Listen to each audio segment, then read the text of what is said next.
Which one of you is it? Written by Laird Mapstick. It was. So, I'm good. Anon asked. An ice pack was tied around his head, covering half of his face.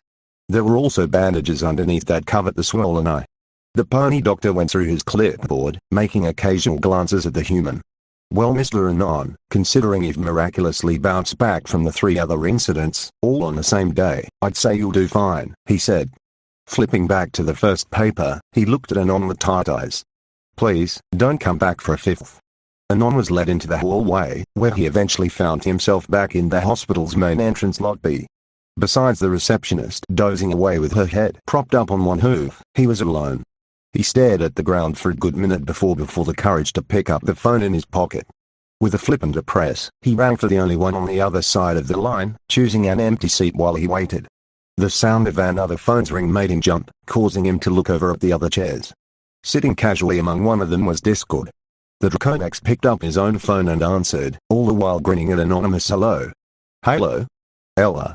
Diga? Alright, I get it, Anon said through the phone. Both phones were promptly closed and poofed out of existence. There was a snap, and Discord teleported into the chair next to his. Aren't you going to tell me? The Draconex asked, his chin resting on his paw. What's there to tell? That Applejack is. Discord used his other hand to make a circling motion, and right in front of Anon's face. You don't have to write it in, alright. The human turned away, looking at the world outside the hospital's entrance. Oh, you don't have to look so dejected. It's not my fault that you didn't believe me. But she's the most southern of the 6. Any of the other 5? Sure. But who? Someone who values tradition the most. How can she be the one and not the little walking rainbow? You don't know much about pony culture, do you? Yee, no, Anon sank into his chair, his arms hanging over the wrists. Man, I just wanted to win the bet so I could get a functioning computer in this backwater place. With functioning interdimensional internet. That too. Discord observed his paw, frequently turning it front and back before pressing the middle finger against the thumb. You know, I could always send you home, he said, his head resting on his other hand. But I get free food here. Sighing, Discord straightened himself out and looked down at the pitiful creature not moving from the chair. Alright, because I'm not without compassion, I'll give you another chance.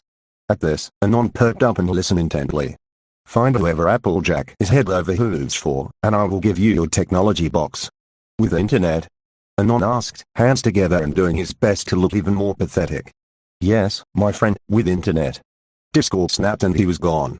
Anon rose from his chair like a reborn phoenix. He looked at the door of the hospital once before his head snapped towards the glass barrier next to it. Feeling the rising fire in his heart, he clutched his fists. The 1. Thanks for watching, and if you enjoyed the video, make sure that you share it with a friend.